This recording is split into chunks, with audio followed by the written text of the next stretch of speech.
Bismillahirrahmanirrahim. Assalamualaikum warahmatullahi wabarakatuh. Alhamdulillah, kali ini kita akan belajar tentang konfirmatory faktor analisis atau yang sering disebut dengan CFA ya.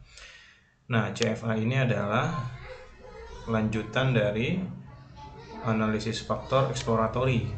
Jadi, silakan dengarkan YouTube saya tentang exploratory faktor analisis ya.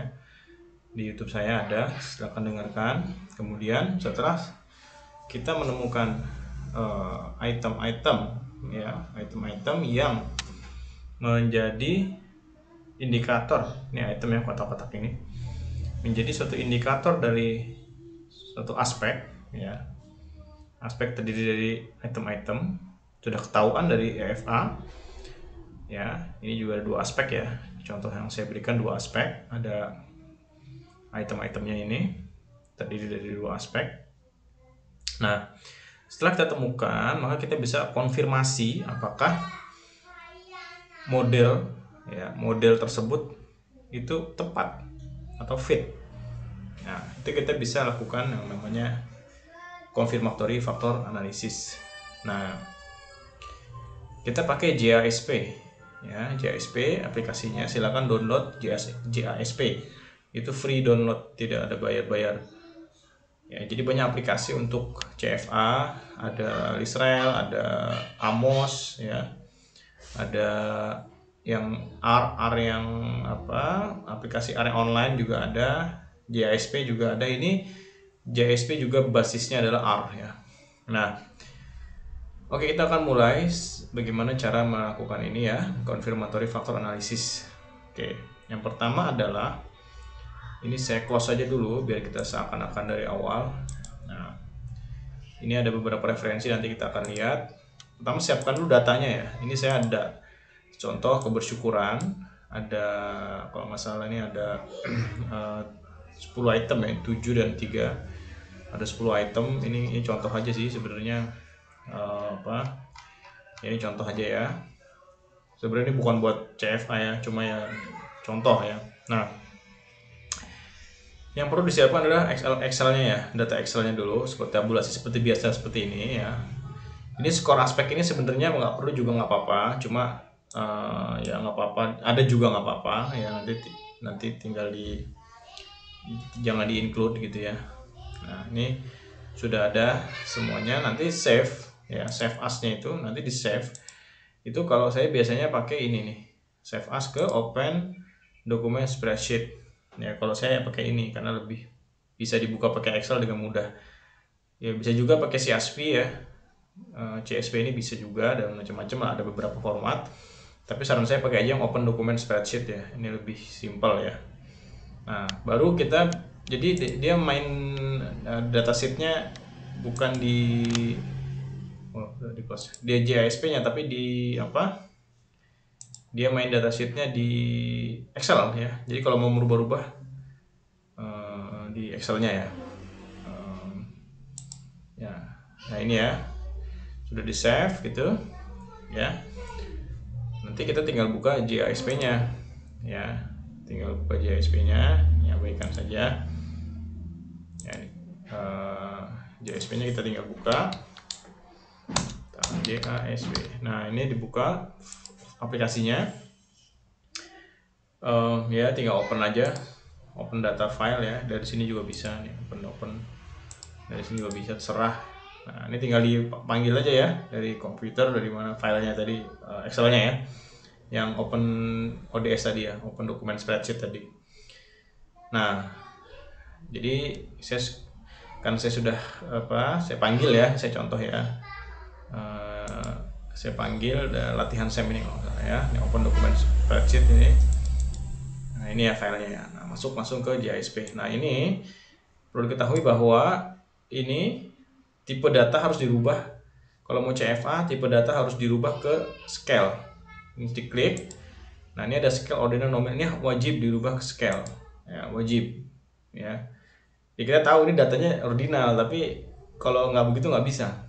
Nah, di situ memang ada problem sih, memang ada problem metodologis ya. Kita menganggap data yang ordinal kok sebagai data yang data scale ya. Ini juga tapi urusan lain tuh. Ya, yang penting saya tunjukkan dulu cara CFA ya. Ini harus kita rubah semua dulu ke scale. Kalau masih ordinal, ini kan ordinal ya, ini nggak bisa. Kita harus rubah dulu semua ke scale. Harus rubah dulu semua ke scale, harus dirubah, baru bisa kita jalankan. Nah, kita rubah, klik, kita rubah scale. Nah, kalau sudah semua kita rubah, kita tinggal klik faktor, kemudian konfirmatory faktor analisis ya. Klik. Nah, ini tinggal masukkan aja faktor 1, karena saya ada 2 faktor ya. Bersyukur itu yang extrinsic dan yang intrinsik. Kita masukkan saja yang extrinsic dulu. Masukkan ini ke kanan. Terus tambahkan faktor 2. Ini bisa aja kesinambungan ya. Extrinsic, bersyukuran yang extrinsic dan yang intrinsik ya. Ini bisa dikasih nama kalau mau ya. Dan yang 3 ini yang intrinsik. Nah, perlu diketahui bahwa aspek direkomendasikan tidak kurang dari 3 aspek lagi. Item ya, item direkomendasikan tidak kurang dari 3 item. Oke. Jadi jangan sampai 2 item. Jangan sampai itu. Nanti repot urusan itu. Ya. Mendingan 3 ya. Nah, oke, ini sudah ada, sudah selesai gitu doang. Tinggal masukkan ke kanan ini. Aspek 2 aspek. Selesai. Ya, nah kita tinggal lihat nih hasilnya. Nah, sekarang kita lihat. Saya biasanya klik additional output, additional fit measures ini saya centang biar, karena justru ya fit index yang benar-benar bagus ada di additionalnya ini gitu ya. Oke, kita akan pelajari hasilnya apa adanya ya. Nah, setelah klik additional fit measures, kita lihat dulu gambarnya deh biar enak ya, plots. Kita centang model plots ya, model plots tentang show parameters ya biar ketahuan. Nah, ini ya 0,5 ada angka-angkanya ya. Ini kekuatan sebenarnya prediktor ya, atau kekuatan dia menjelaskan daripada suatu aspek. 0,5 dari 0 sampai 1 ya biasanya bergeraknya. 0,5, 0,56 dan sebagainya. Nah, ini seperti ini hasilnya. Nah, ini apakah model ini fit? Bagus. Nah, kita lihat dari fit indeksnya. Nah, fit index adanya di sini. Model fit ini. Nah, chi-square ini kita p-value kalau di bawah 0,01 maka modelnya tidak fit atau jelek ya, bad ya, buruk. Tapi berarti ini model saya menurut chi-square, menurut rumus chi-square ini tidak diterima, artinya modelnya tidak bagus. Ya, tidak fit menurut chi-square. Apa sih chi-square test? Chi-square test adalah apakah suatu model yang telah kita model empirik ya, model empirik sesuai dengan model teoretik kan gitu ya. Nah, ternyata kesesuaiannya sangat berbeda. Artinya ini terjadi perbedaan kalau pakai chi-square. Terjadi perbedaan. Nah, ada satu penelitian mengatakan untuk tidak mengandalkan chi-square test, karena chi-square test dia mainnya p-value, semakin besar responden semakin p-value-nya diterima. Masalahnya itu. Nah, p-value signifikansi diterima menunjukkan model yang buruk kan gitu. Jadi ada penelitian mengatakan bahwa kebanyakan penelitian atau kebanyakan uji model yang sampelnya banyak itu chi-square testnya tidak diterima, sering tidak diterima. Ya, sering buruk lah menurut chi-square test. Sering di bawah 0,05 ini loh. Jadi kalau di bawah 0,05 ada perbedaan model teoretik dan empirik. Artinya chi-square test ini punya problem ketika subjeknya banyak malah jadi problem. Biasanya kan subjek banyak malah bagus. Kalau pakai chi-square test subjek banyak malah p-value-nya di bawah 0,05 nanti. Nah, p-value di bawah 0,05 nanti jadi masalah. Ya, jadi dianggap modelnya tidak bagus. Nah, ada beberapa referensi untuk menggunakan fit index yang lain. Ada CFI ya. CFI, TLI ini ya. GFI juga ada sini. GFI, mana GFI? Nah, ini GFI. Nah, ini beberapa referensi mengatakan untuk CFI, TLI dan sebagainya dan GFI itu diminta untuk 0,9. di atas 0,9 untuk fit index yang bagus. Ya ini kurang, nggak bisa. Ya. Tapi ada juga, silakan cari referensinya ya. Ada yang mengatakan 0,8. Jadi beda ulama, beda pendapatnya, beda fatwanya ya. Jadi silakan lihat fatwa ya, fatwa ulama statistik ya tentang cut off-nya ini, batas kritisnya. Ada yang bilang 0,8, ada yang bilang 0,9. Tapi kebanyakan ya, kebanyakan mayoritas ulama itu mengatakan 0,9, di atas 0,9 untuk CFI, TLI, GFI ya. Biasanya ya, yang paling sering dipakai CFI, TLI, sama GFI, sama RMC yang sering dipakai. Nah, untuk CFI, TLI, GFI itu ijma ulama, nggak ijma sih, mayoritas ulama mengatakan 0,9. Ya, ada sedikit ulama mengatakan 0,8. Ada penelitian terbaru mengatakan 0,95. Wah, lebih strict lagi. Ya. Tapi untuk RMC ini beda, nggak 0,9, dia mainnya adalah 0,08. Itu paling ini. Yang paling, jadi semakin kecil malah semakin bagus nih RMC ini. Semakin mendekati 0 semakin bagus. Nah, yang paling mudah didekati adalah 0,08. Itu ada pendapat mengatakan 0,08 maka masih bisa diterima, gitu ya. Nah, pendapat yang kuat, yang rajih itu mengatakan 0,06. Ya, pendapat yang strict 0,05. Jadi semakin sulit ya itu 0,05. Seperti itu ya. Jadi kalau dilihat dari hasil ini, maka model yang saya punya tidak bagus. Emang wajar sih, itu kan respondennya nggak cukup ya, kurang banyak. Responden itu biasanya setiap, ada yang mengatakan gini, indikatornya misalkan 10 ya, itu dikali 10, 100 cukup sebenarnya sih ya. 10 kali 10, 100 ya, cukup sebenarnya sih. Ini sudah mencukupi sebenarnya indikatornya ini. Sudah mencukupi, pas lah, ngepas gitu ya. Nah, mungkin jangan-jangan kalau ditambah banyak mungkin lebih bagus lagi gitu ya. Oke, intinya model saya kurang bagus ya, dari berdasarkan indeks-indeks ini ya, kurang bagus. Tidak ada yang di atas 0,9. Nah, pertanyaan adalah adakah upaya untuk meningkatkan ya sebuah indeks ya, suatu indeks bisa nggak kita naikkan ya? Bisa saja ya. Kalau saya mengatakan caranya adalah ya, salah satunya adalah menyingkirkan item-item yang parameter estimate ini rendah ya. Rendahnya berapa? Ada yang mengatakan di bawah di bawah 0,05 itu weak ya. Di bawah 0,05 itu weak, remah ya. Jadi yang lemah-lemah ini bisa kita keluarkan untuk dia meningkatkan fit index. Misalnya kita turun, nanti kita singkirkan yang paling lemah ya, 0,324 nih. Saya mengucapkan terima kasih atas orang lain gitu ya. Contoh ya, saya mengucapkan terima kasih. Saya mengucapkan sebentar. Nah ini ya, kita singkirkan nih. Nah, tinggal bikin ke kiri aja. Nah ini kan langsung ada peningkatan nggak? Kita lihat. Oh, malah turun. Fit indeksnya malah turun ya, malah turun. Tapi yang RMC-nya naik nih, lumayan nih, makin dekat 0. Nah, terus kita singkirkan lagi, mana yang paling rendah lagi? Misalkan ini ya 0,468, karena yang intinya di bawah 0,5 kita coba singkirkan satu persatu dari yang paling kecil ya. Saya segera mengucapkan alhamdulillah. Nah, saya segera mengucapkan alhamdulillah misalkan. Oh, nggak ada ya,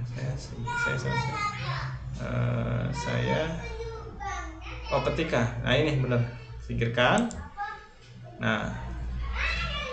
Nah di sini terjadi peningkatan daripada CFI ya, fit index ada peningkatan, TLI hampir meningkat, RMC tidak diterima ya, tidak bisa diterima, GFI-nya diterima. Ini kan lebih mending ya, meningkatkan ya, intinya modelnya lebih bagus dengan menyingkirkan dua item tadi yang parameternya estimate-nya ini, parameter estimate-nya rendah, kita singkirkan gitu ya.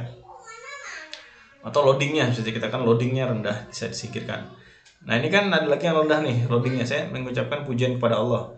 Nah ini kita bisa singkirkan, apakah nambah naik? Kita lihat. Nah ini CFI-nya diterima, RMC-nya mendekati tapi masih belum diterima, GFI-nya diterima, dapat Ya, sehingga ini sama kayak tadi ya sebenarnya, ini nggak berbeda jauh, cuma memang agak meningkat sedikit fit indeksnya. Kalau chi-square pasti pasti dia nggak akan ini, pasti dia signifikan, nggak akan. Makanya tradisional banget kalau pakai chi-square, emang beresiko untuk responden banyak untuk modelnya dianggap buruk gitu ya, masalahnya itu kalau pakai chi-square. Maka kita pakai CFI TLI.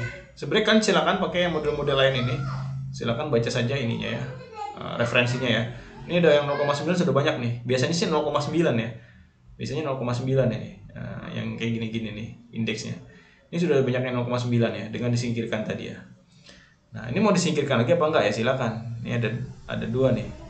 0,49 sangat ya, sudah mendekati 0,5 ya, harus dipertimbangkan nih kalau mau disingkirkan. Selain itu kalau disingkirkan, di exclude, ini cuma 3 ya, nanti 2 nggak bisa, nggak bagus. Paling kalau mau menyingkirkan yang ini, saya mendoakan orang lain ini.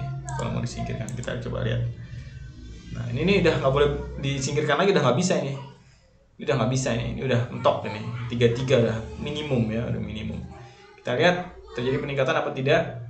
Malah merugikan ya, kalau dilihat merugikan ya.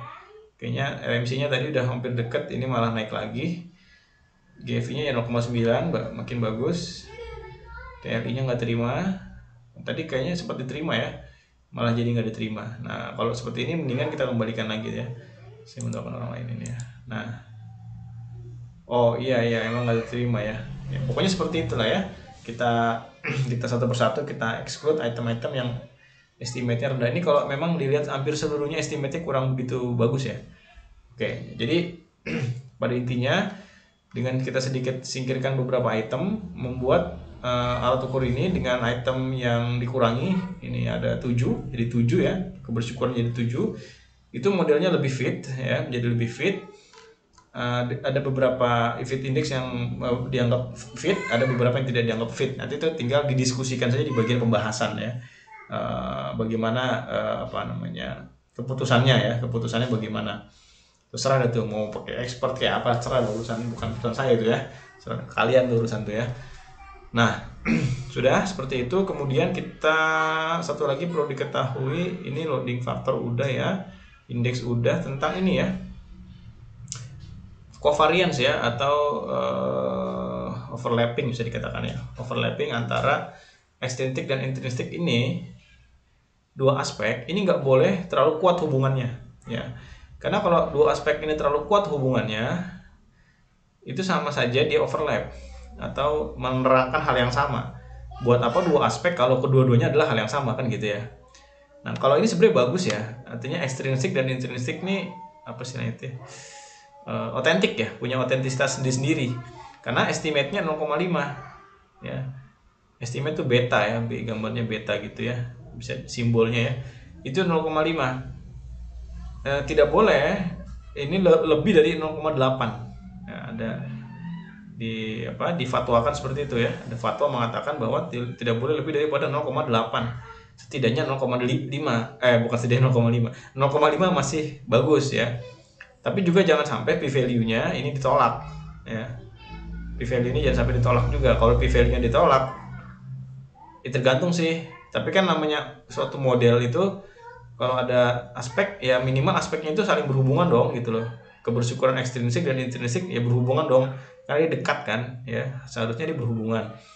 Nah, ini kan masih berhubungan tapi tidak overlap terlalu besar. Kalau 0,8 overlapnya terlalu besar, seperti itu.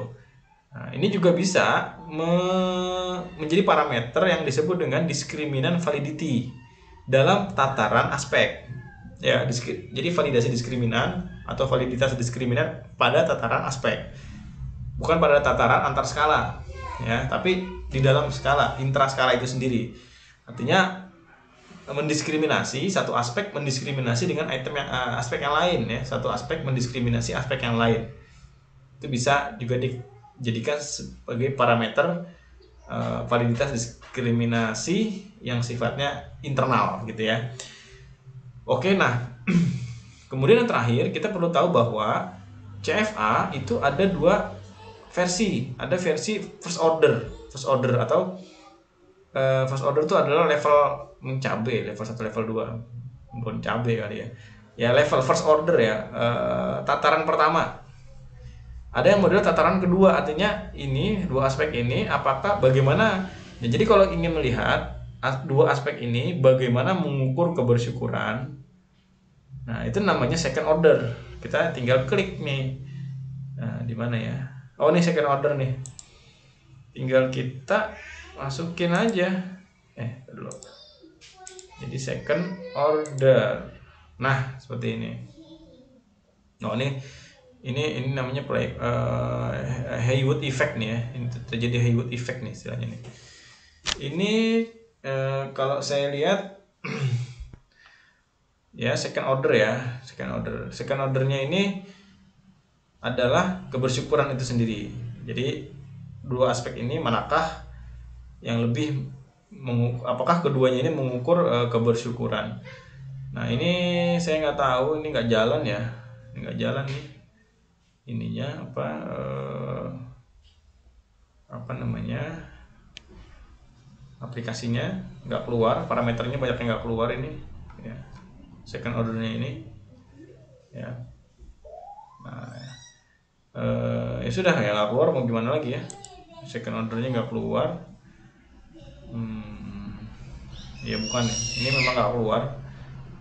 Saya nggak tahu kenapa ini ya, ini parameternya nggak ada yang keluar ya, mungkin keterbatasan aplikasinya kali ya, saya nggak ngerti lah ya. Tapi saya pernah nyoba pakai R yang lain, bisa ya, second order bisa jalan, keluar parameternya. Ini nggak keluar ya. Coba kita akal-akalin dikit ya. Apakah bukan ya, ya coba ya, nggak keluar emang ya, nggak keluar. Mungkin ada masalah juga di modelnya juga, mungkin nggak bagus, jadi nggak ini ya, nggak jalan ya, estimate nggak jalan ya. Coba kita bootstrap apakah jalan. Bootstrap ini adalah membuat sampel seakan-akan banyak. Bootstrap sampel 1000, seakan-akan 1000 sampel. Coba kita bootstrapping, apakah ini masalah sampel sehingga jadi seperti ini. Kita tunggu aja loading dia tuh, loadingnya dia ya. Nah, tapi pada umumnya CFA itu memang yang first order ya, kebanyakan saya baca publikasi first order ya. CFA itu ada sih yang second order ada, tapi kebanyakan saya lihat memang dia first order ya. Ini di bootstrap nambah sedikit ya, parameternya keluar sedikit ya. Ini mungkin bisa ya, p-value ini bisa kita dapatkan dari ini ya. Ini ada yang satu tidak signifikan ya, dari confidential interval ini. Oh, ini salah ya, bukan. Nah, di sini ya, oh enggak, semuanya bagus dari p-value ya, dari sisi p-values atau signifikansi. Kalau lihat dari confidential interval, lower dan upper nggak boleh ada 0 ya, 0,2, 0,5 kan nggak kena 0 ya. Kalau gini kan kena nih 0, min ya. Nah, ini semua signifikansinya bagus sih, loadingnya bagus aja. Mungkin masalahnya emang loadingnya rendah sekali ya, banyak yang rendah ya, 0,3, 0,4 ya biasanya kalau yang bagus-bagus itu kan dari 0,5 ya, ini pada rendah ya. Mungkin dia males ngasih ininya ya, estimate parameternya nggak keluar. Tapi bisa lihat signifikansi sih signifikan ya, cuma memang ini kecil-kecil ya angka loadingnya ya. Kalau dibikin second order jadi kecil-kecil ya. Terus ininya juga berantakan ya, GV-nya bagus sih, RMC ya lumayan, fit index oke sih, nggak ini ya, nggak jelek-jelek amat gitu. Dari fit index sih oke aja gitu. Chi-square ya, ini pasti masalah ini, apalagi bootstrap kan 1000 gitu ya. Itulah ya, ini second order. Tapi memang biasanya saya baca memang kalau untuk CFA banyakan ada juga second order, cuman kebanyakan dia pakainya yang first order. Jadi ini kita kembalikan saja, kebanyakan yang first order ya. Nah, atau bisa juga ini terjadi namanya Haywood effect. Ini nih, estimate lebih daripada 1. Biasanya kan kalau beta itu paling maksimal 1, ini melebihi 1 nih. Saya pernah baca itu pelajari namanya Hayward effect ya. Jadi saya nggak ngerti itu efek seperti apa. Jadi betanya melebihi 1 dan itu terjadi banyak error kalau sudah jadi seperti itu. Nah, jadi banyak error. Saya nggak tahu kenapa gitu ya. Ada spekulasi-spekulasi, sampelnya kurang lah, macam-macam lah gitu ya, macam-macam. Jadi Hayward effect. Nah, oke, inilah yang dimaksud dengan CFA, confirmatory factor analysis. Silakan dicoba menggunakan GASP. Ya, jika ada pertanyaan silakan komen di kolom komentar ya. Terima kasih. Assalamualaikum warahmatullahi wabarakatuh.